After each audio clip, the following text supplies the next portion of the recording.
Good afternoon, everyone. I'm Arun Kanaparthi. I'm with Intel Corporation in the USA. I'm here to talk to you guys today about the Hack DAC story, our learnings from organizing the world's largest hardware hacking competition.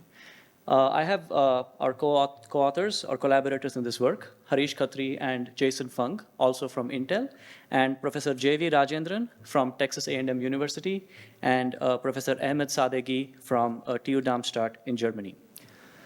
A little bit about our team. Harish and I are principal engineers and offensive security researchers at Intel in USA, and Jason is a senior director in the same offensive security research group. Together, we have over 50 years of combined offensive security research experience working on various Intel products such as CPUs, servers, clients, cellular products, networking products, storage, Intel security technologies, and so on. Together, the three of us have identified over 500 vulnerabilities in Intel products spanning hardware, firmware, software. And in addition to vulnerability identification, we also specialize in vulnerability root causing and categorization. The three of us serve on MITRE's Hardware Common Weakness Enumeration, or CWE, Special Interest Group. Jason additionally serves as a board member on the same. We have collaborated with two eminent professors, Professor J.V. Rajendran from Texas A&M University in USA, and Professor Ahmed Sadeghi from TU Darmstadt. So both have a combined security research experience of over 35 years in areas spanning circuit security, system security, network security, cryptography, microarchitecture, and so on. Their body of work has an impressive 44,000 citations, and they really know what they're doing. We would also like to acknowledge the student collaborators from our broader team, the students from both the universities, as well as our partners from Synopsys, who are collaborating with us as the cloud partner. So Synopsys, as most of you know, is one of the largest EDA tool vendors. In this talk, I will introduce by talking about Hack DAC, and also I will identify what kind of led to creation of this contest. We then proceed to talk about the value of organizing hardware CTFs in general, right? And what's in it for different stakeholders, for academia, for industry, and so on. And we then talk about how Hack DAC is unique. There are lots of hardware security CTFs and competitions out there and trainings. How Hack DAC is uniquely positioned versus all these other CTFs that we have. Next, we proceed to talk about how we organize Hack DAC, what were some of the challenges, and what are some of the key learnings. Finally, I conclude by highlighting some of the impact that the competition has had on the industry and what are the key takeaways for various stakeholders, academia, security researchers and chip design companies, as well as tool vendors. And I conclude. So Hack DAC is a competition, is a hardware hacking competition, specifically focusing on pre-silicon, right, before the chip gets manufactured. We started this competition about 7 or 8 years ago, and the reason for starting this were like basically three main challenges that we have observed and seen over the course of our security assurance careers at Intel. Right, so I'll start off by talking about these three challenges and how they kind of motivated us to organize Hack DAC. So before we go there, let's get a quick refresher of what the computing stack looks like. Right? So if we have the application, algorithm, programming languages, and operating system. All of these are broadly acknowledged as software. Right? Below that, you have firmware, and then there is hardware. Right? So if we unwrap hardware, we have 4 more levels within that. We have microarchitecture, register transfer level, or RTL. We have gate level, and we have the transistors below that. So microarchitecture is what captures your design intent. What is your design supposed to do? It describes all the detailed structures and so on.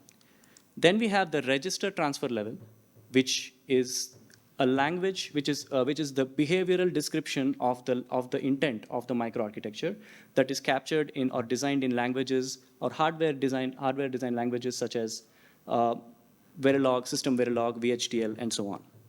Once you have the RTL designed and verified, you then proceed to, that gets translated into an interconnection of logic gates. So these logic gates are further built using transistors, right? So this is what the 4 different levels of hardware are.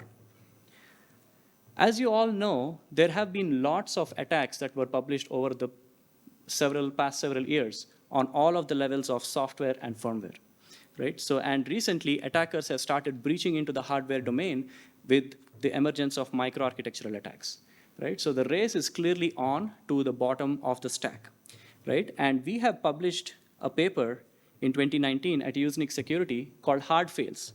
What this paper talks about is that bugs in hardware can actually be exploited by software, right? And when we published this paper, the amount of response, the kind of response we got through the number of emails and pings and so on was massive, right? So people said, hey, this is great. We had no idea that such issues in hardware, deep-rooted in hardware, could be exploited by software, right? And that's when we realized that this is number one challenge, that there is limited awareness as far as hardware security weaknesses are concerned, right? So that's challenge number one. Next, let's look at the state of the art as far as security tooling is concerned for hardware and software. There are lots of tools that we can think of when I ask you to name some tools for software or firmware security. These can be code scanners, binary scanners, right? Reverse engineering tools, protocol checkers, configuration checkers, whatnot, right? I may have missed some here, but there's lots of tools and lots of categories of tools. What about hardware? Right? Hardware, you can really count on your fingers the number of tools that are there at a register transfer level for implementation, right? For checking of hardware. So what do we need? What kind of tools do we need, right? So for that, we need to kind of have an appreciation for the kind of security properties that we typically see in hardware. Here is one such property, right? So assume that you have a key that is stored in some internal register inside the chip, right? So one typical hardware security property is that this secret key should not leak out to any attacker observable interface, right? Maybe it's a software visible architectural register, or through any debug port or anything else. It could be anything. But this key should not leak over to an attacker observable interface. That's one kind of security property. The next kind of security property is for certain scenarios such as FIPS compliance, right? You need these secret keys in the chip to be cleared or zeroized under certain conditions, right? And how do you know that the key has been cleared, not just from its primary storage area, but also from all the intermediate structures through which it passed to finally get to its location, right? How do you ensure that? So right now, there are very limited number of tools that can actually do these kind of tests. And for certain scenarios that I described, there are no tools, right? So there is a clearly a need for security-aware design automation tools, and that is our challenge number 2. Let's talk about the cost of fixing bugs, right? Software bugs are relatively easier to fix, right? You get a patch, you download the patch, and then you're kind of ready to go. With hardware, it's a little complicated. The reason being, hardware bugs are, they're not easy to fix in the sense they're time-consuming, they are expensive, and they have the potential to cause brand damage to all the parties involved, right? The chip designers, the OEMs, everybody. So to understand why, let's take a look at the hardware design process, right? So once you have the microarchitecture logged in, you proceed to start coding up the chip using RTL, right? That's what we call the RTL design phase. Once you verify the RTL, you proceed to what is known as physical design. That's where your RTL gets translated into gates and later into layout and so on. Once your physical design is kind of ready, you start verifying it for timing and all other functional correctness and so on. And this whole phase is what constitutes the pre-silicon phase. Once the pre-silicon phase is done, you send the design over to the factory or a foundry, as is known in chip parlance, and you actually manufacture the chip. Once you manufacture the chip, you proceed to what is known as the post-silicon phase, where you start again running a whole bunch of tests on top of it. Once all these tests pass, you then ship it to the customer. Now the chip is in the field, right? So bugs can occur, can be identified in any of these phases, right? Any guesses on where it is cheaper to fix the bug? RTL, yeah, of course, right? So it's cheapest to fix it at the RTL design phase, right? And you'll not be surprised to know that the cost of fixing a bug in later stages exponentially increases, right? And if you end up finding a bug in the customer phase, that's when you have maximum brand damage, right? You do not want that. So the challenge number 3 is we need to kind of develop a shift left mindset where we want to encourage everyone to kind of detect and mitigate as many bugs as possible at the RTL design level itself, right? And yeah, fix bugs here, long story short, right? And that's challenge number 3. So with these 3 challenges, right, raising awareness for hardware security assurance, more security design automation tools, and shift left to detect and fix bugs early at the RTL design phase. These are the 3 challenges that we observed over the duration of our careers. So when we work within Intel, from product security assurance perspective, we do lots of like the security design lifecycle and so on, right? As part of that, we also do hackathons with various products. And we find lots of vulnerabilities. We work with product teams to fix those vulnerabilities. And as a retrospective, we then kind of analyze what is the root cause that is leading to these vulnerabilities. Then we offer trainings to the product teams. Yeah, we offer trainings to the product teams and make sure that these bugs or occurrence of these bugs does not happen in the next generation of products. That's what we learned. These are really good. And over the duration of time, we have seen how these design teams, which had limited to no security mindset, have developed a security mindset over the period of time and have started building more secure products. Right? We really loved that approach, and we wanted to share it broadly with the general audience outside Intel as well. How do we do that? We obviously cannot give out Intel designs and say, here's our source code, let's find bugs in this. So we went out looking for an open source.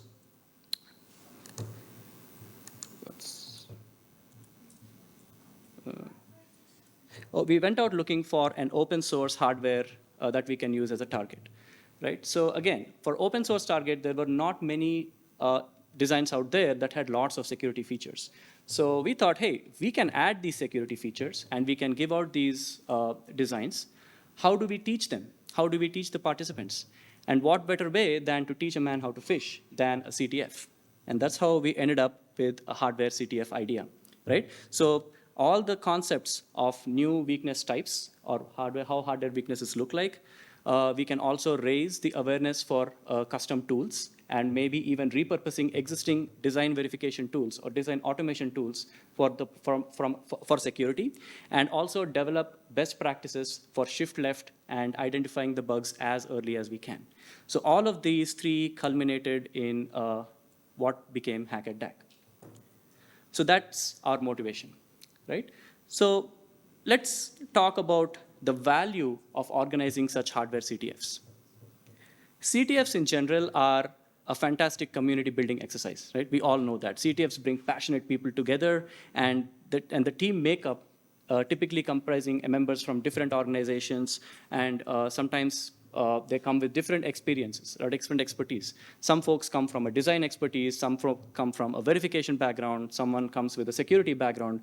All these 3 experiences from different streams results in cross-pollination of ideas, and sometimes you have some excellent output coming out of these CTFs, right? And they're obviously a fun way to learn, share all the kind of best practices and hacking techniques and so on with one another.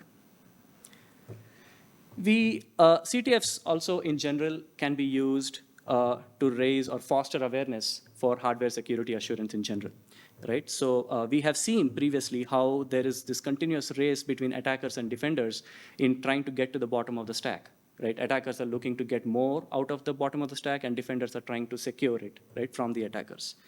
And as we are seeing, the attackers seem to be winning right now, and that's because attackers have unlimited time.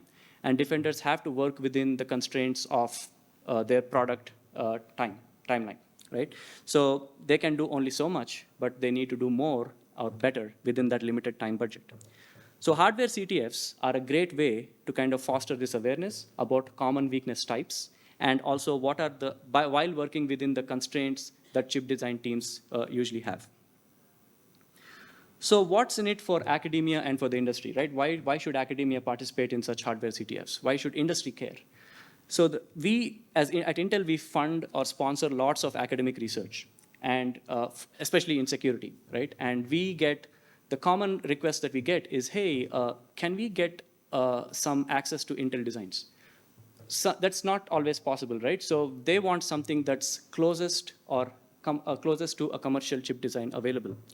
So what if the industry gets a buggy system-on-chip framework that has realistic security features, realistic threat modeling, and security objectives that can be found in commercial chip designs, right? What if this buggy SoC does not have like toy bugs, but really has bugs inspired by real-world CVEs, product security advisories, and so on, right? What if this also comes with open source tool support as well as commercial tool support that people in chip design industry use? And that is what we offer, right? We offer a buggy system on chip. And this system on chip can be used for furthering innovation in hardware security assurance. This framework or this system on chip design can also be used as a benchmark for developing and testing new hardware tools, right? So this is the closest that is available to commercial chip designs. There are a lot of existing benchmarks for testing security tools and so on within the Trust Hub framework. But these are really small benchmarks, right? So you have like one AES IP that has a bug somewhere, or you have like a hardware Trojan or things like that. But the benchmarks here in Trust Hub are nowhere close to what you see in commercial chip designs. The next one is people. You need participants to gain hardware security assurance experience, right? You need to develop that hacker mindset. Lots of companies do not have budget to hire many security researchers, right? So the best way to do it is to train people who are already doing some sort of verification. These are like folks doing the functional verification, right? To train them to step up and start doing more security assurance work, right? And also there may be lots of researchers from adjacent areas, such as firmware. They want to do more about hardware. Why do they care? Well, for firmware to work properly, there are lots of guarantees that hardware needs to provide, right? And they don't know how hardware does this. And they want to know what it looks like. Hardware is closed, right? So what if you get an opportunity to look deeper into how these security features that you are depending on look like in RTL? Right? That is what is in it for adjacent research areas. Right? It may not also be very accessible or easily available for adjacent areas to start doing more hardware research work. And that is where a hardware CTF can serve as an easy launchpad for folks from adjacent areas.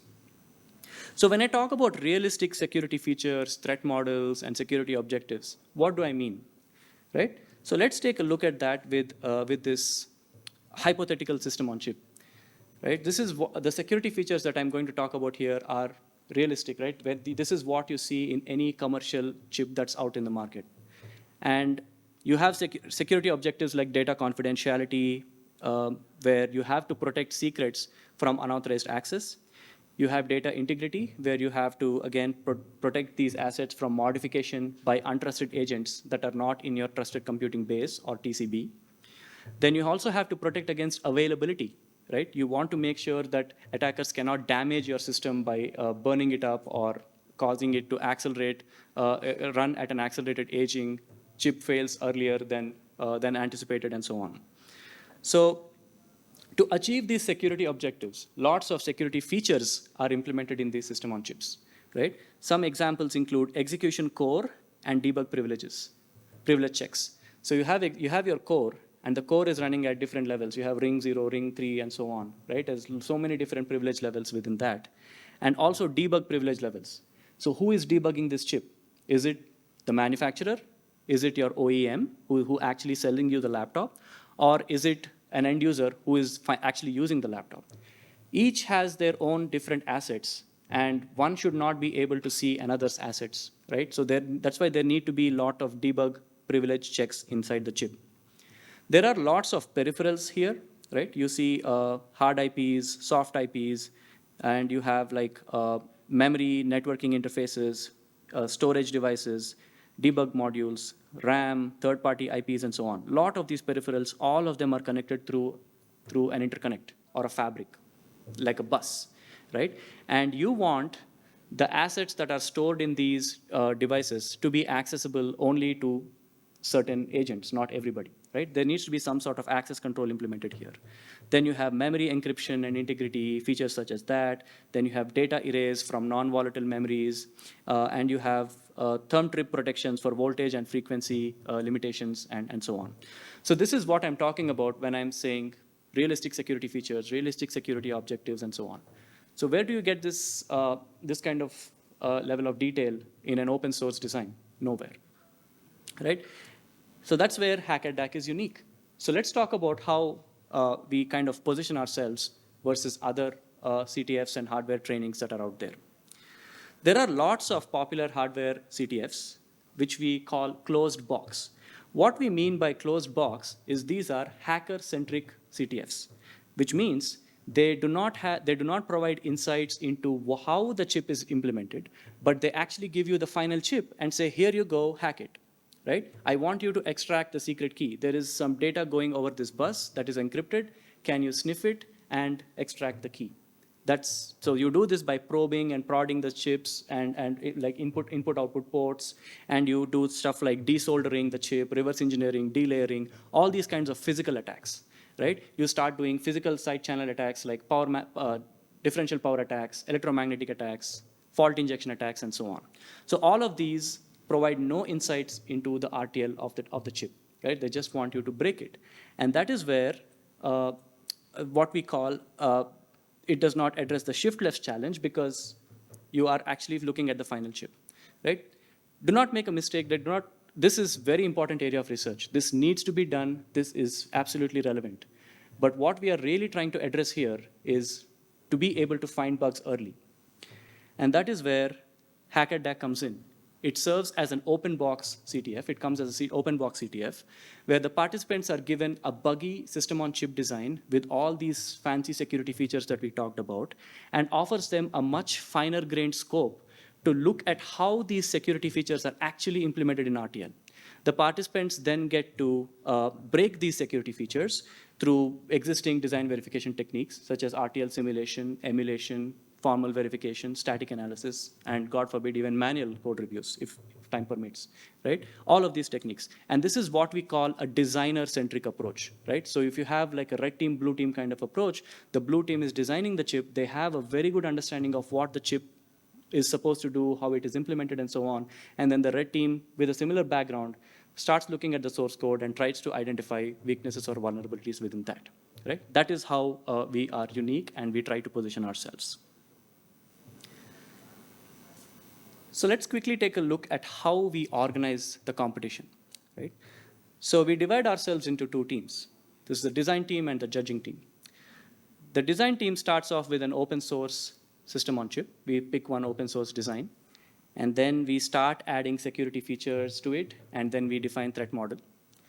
We'll look through different CVEs, security advisories, and we create a bug list, a list of bugs that we want to insert into this design. And we come up with the buggy RTL, right? And we update the specification, and we also update the tool set with open source tools as well as commercial tools to work with this chip design. Once this is ready, we start advertising, the participants start registering, and that's when the phase one of the competition happens, right? So phase one is when we have everybody register. We typically have about 50 to 60 teams in phase one. They register, they'll get the design, they start looking for bugs and submit the bugs. Once they submit the bugs, we start scoring them and evaluating the bugs, and we put a live scoreboard on the website, and that concludes phase one, right? That goes on for about 2 months, and the top 10 participants from phase one are invited to participate at phase two, which is the finals, live at the conference. For phase two, since we have fewer participants, there is more control, and we can also offer better features and better experience to the finalists. So what we do for that is we add FPGA-based support. We provide support for popular FPGAs on how with the buggy design, and that's where also our cloud partner comes up, Synopsys. Synopsys puts all their fancy tool suite on the cloud, and we port the buggy design onto the cloud, make sure everything works, and we offer trainings to the participants, and then again, we go back to bug submission, bug evaluation, and finally the scoreboard. Once the competition or phase 2 concludes, the finalists are announced, they get some cash prizes, and they also get to present their work at the conference in a special session. And they have also been approached, winning participants have been approached by hiring managers from top chip design companies with job opportunities. So that's like the whole process, the Hack DAC process. So now we'll go into details of each of these different stages. The first one is the selection of the target, right? We need to pick some open source design. What we do here is we survey various open source designs, and we pick one that offers a full system on chip that is functionally working, that has no inherent bugs. And we obviously give a priority to designs that come with ready with some kind of simulation or some kind of open source tool support. Then we obviously, again, give priority to to designs that have some sort of stability, that do not break while running, which results in a bad experience for everybody involved. For all the versions of all the editions of the competition, we have picked open source RISC architecture and RISC architecture-based SoCs. These include Pulpino, Pulpissimo, OpenPython, which comes from Princeton, and OpenTitan, which is Google's hardware security module, the open source one. Right? So here is what a Pulpissimo design looks like. This is what we used in one of the earlier editions of Hack DAC. So as you can see, it consists of a RISC-V core with a debug interface, a boot ROM, a bus interface connecting all of these peripherals. So once we kind of download this open source design, we go about adding security features into it, right? Some of the security features that you saw are adding cryptographic modules. We add the HMAC, SHA, AES, and so on. And we add a fuse module to store some secrets that can be used, things like keys and so on. And we add a DMA module to copy stuff over from memory into various IPs. We added a password-based checking, for instance, to ensure that the correct entity is unlocking the chip for debug. And around the core, we added a proxy kernel to be able to do lots of other fancy things, such as enabling virtual memory to physical memory translation, and as well as self-test of all the crypto engines and so on. Right? So once we add all of these security features, we proceed to add or define threat modeling and call out a list of security objectives for this chip. Right? So here are some sample threat models, and I have only listed 2 security objectives here. One being unprivileged code running on the core should not do some kind of privilege escalation and get to like super user mode or machine mode or something like that. And another sample security objective that's listed here is that the internal registers of the cryptographic blocks should not be accessible by a physical attacker who is trying to attack or extract secrets from the chip through the debug interface. Right, this is just a list of sample objectives, but the full list of security objectives can be obtained from the website. Right? Once we define all of these security features, the next step is to insert the vulnerabilities. Right? So as I mentioned before, we look through CVEs, we look through product security advisories, and we also dig in from our own experience of having looked at so many classes of Intel products, and we start inserting vulnerabilities throughout the chip. Right? And once this is done, the buggy RTL is ready. We start advertising the call for participation. People start registering. Phase 1 begins. So phase 1, as I mentioned earlier, is offline. Right? You have over 2 months. Participants have over 2 months to start analyzing various entry points for attacks, identifying the different assets in the system, and also developing security test cases. And breaking to kind of break the security features, right? So they also get to develop custom tools to detect these bugs, and finally they submit all the bugs through a web interface for evaluation by the judges. So let's look at an anatomy of a bug submission, right? So this is what it typically looks like, right? So the participants specify what security feature they think they have bypassed, and they add a little bit of a description on it. And they point to the exact location or in the RTL, like which line, which code, and so on. What is the buggy piece of code? Once they do that, they describe what methodology was used to bypass this security feature, right? Was it simulation, RTL verification, simulation, formal, whatever means? Did they happen to create a custom tool, so on? Once that's done, they also talk about what is the security impact of bypassing this feature, right? Does it give you total confidentiality control or total integrity bypass and everything, things like that. We also asked them to describe a mitigation. What would a correct code look like if this were indeed a bug? Then they describe like how to fix the issue.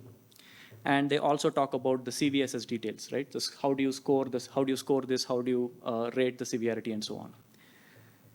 Then we come in, we start evaluating the issues, and we give points based on various factors. The first one is the validity of the issue. Is it really a bug? Right? We look at that. Then we look at the novelty of the methodology used. Most likely, we are only offering support for simulation, but maybe the teams went one step ahead and started doing stuff like formal verification, or they created their own tools, or maybe they did something fancy, right? For all of those, we consider that. We consider the correctness of the security impact, the scoring, and also the mitigation that was proposed.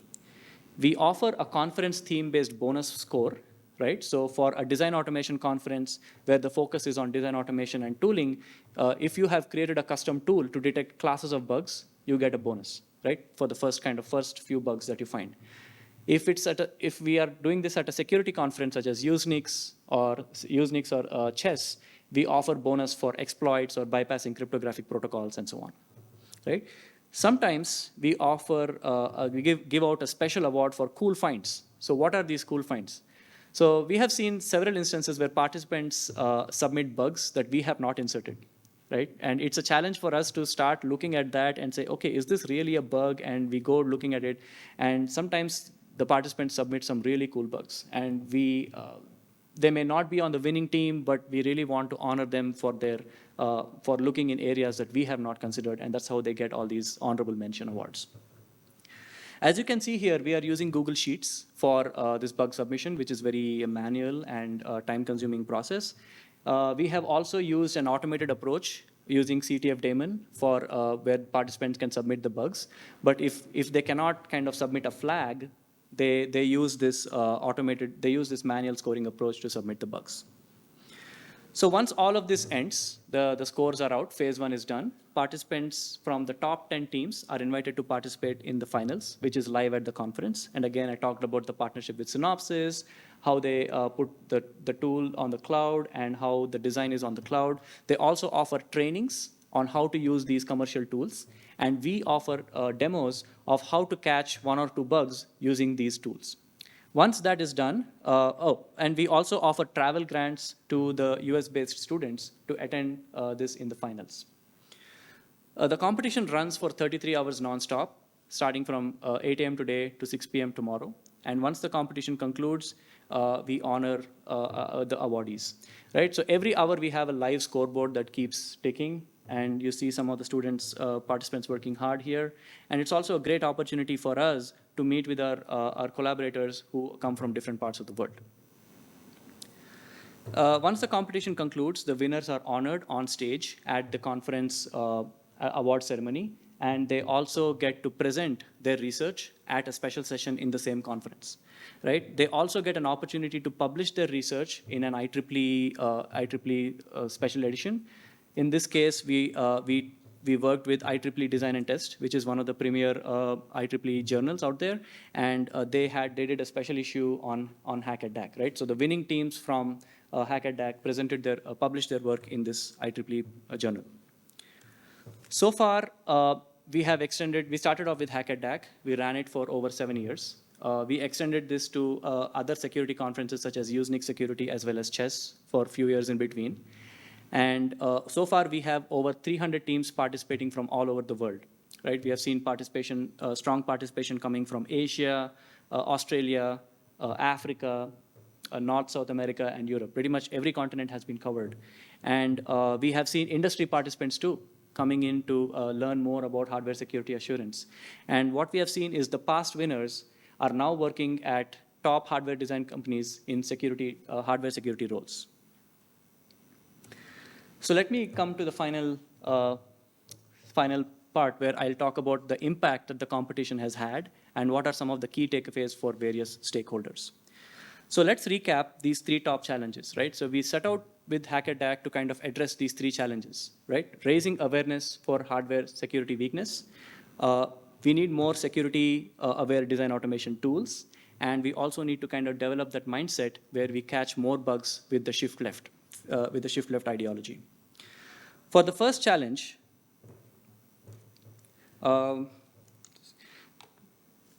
this is the MITRE Hardware CWE, right, for raising awareness of hardware weakness types.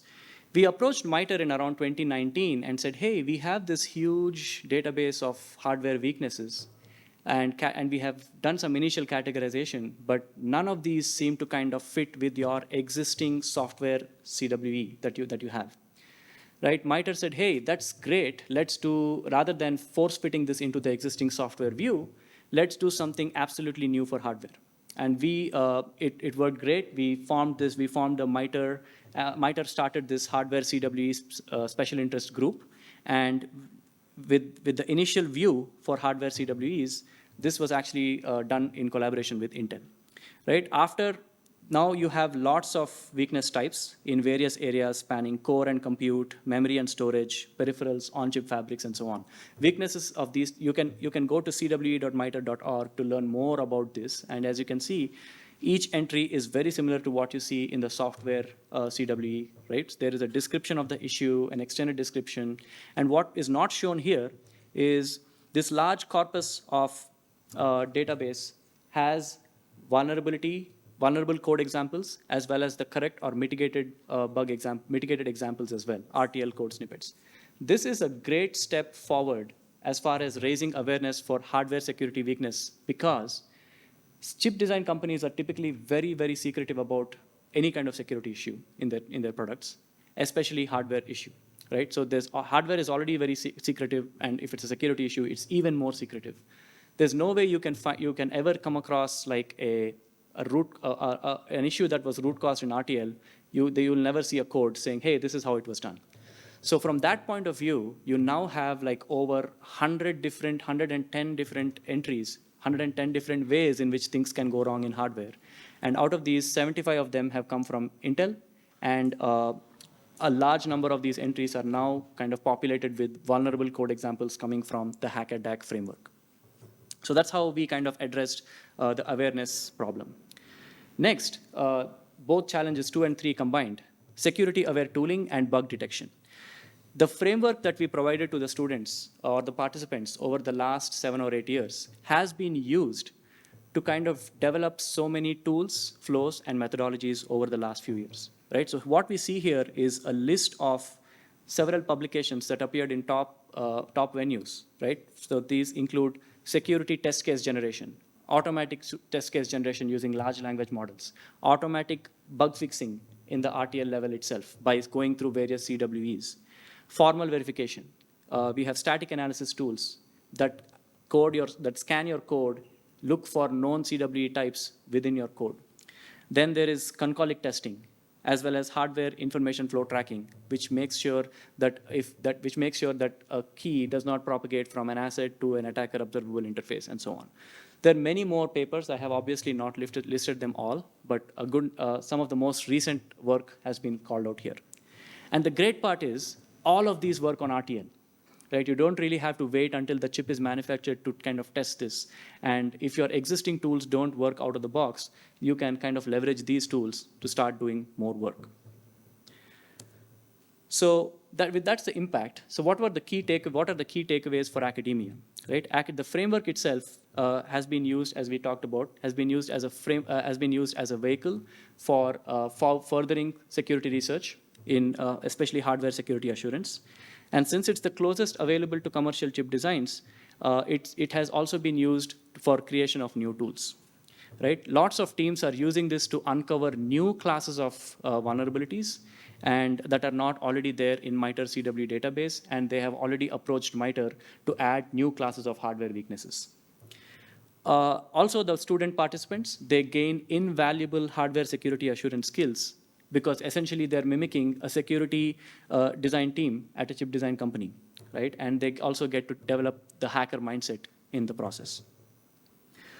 The takeaways for industry, right? They get to improve in-house security assurance best practices. right? They get by getting exposure to all these new kinds of weaknesses, how they look like, and so on. And they also get to plan for survivability features. So what do I mean by survivability features? Earlier, teams did not have a methodology to patch a hardware bug, right? If a bug was identified in the hardware, it was game over. But now teams are developing this mindset like, hey, I need to kind of reserve some patch space so that I can kind of put the patch there and start reworking my hardware around it, right? So that's the kind of mindset we are seeing in chip design companies today. It's also easier for functional verification teams at chip design companies to attend training such as Hack DAC or CTF such as Hack DAC, learn more about security assurance, and then step up at their company to start doing more hardware security assurance work. We have seen new tools, that companies are creating new tools to identify weakness classes. In fact, some companies have also published guides on how their security tools can detect several classes of hardware CWEs, right? That is, again, pretty amazing.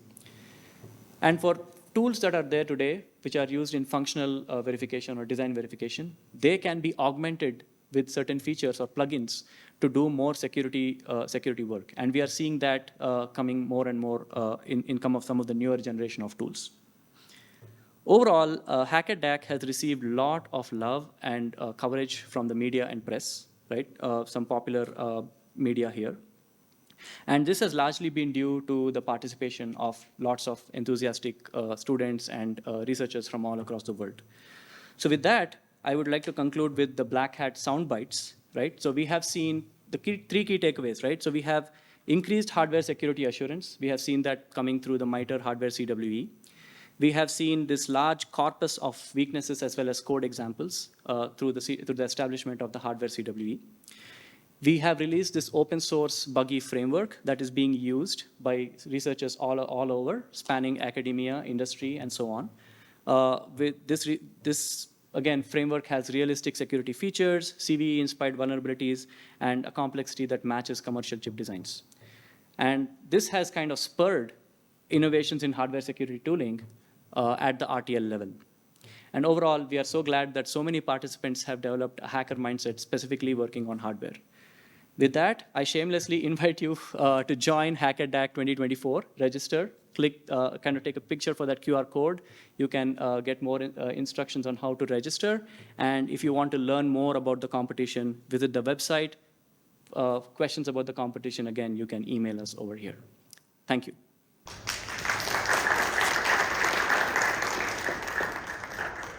Hi. So I was just wondering, do you post the designs from previous competitions online? Yes, they're all open source. They're all open. Yeah, cool. Thanks.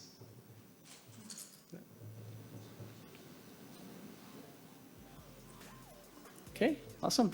Thanks.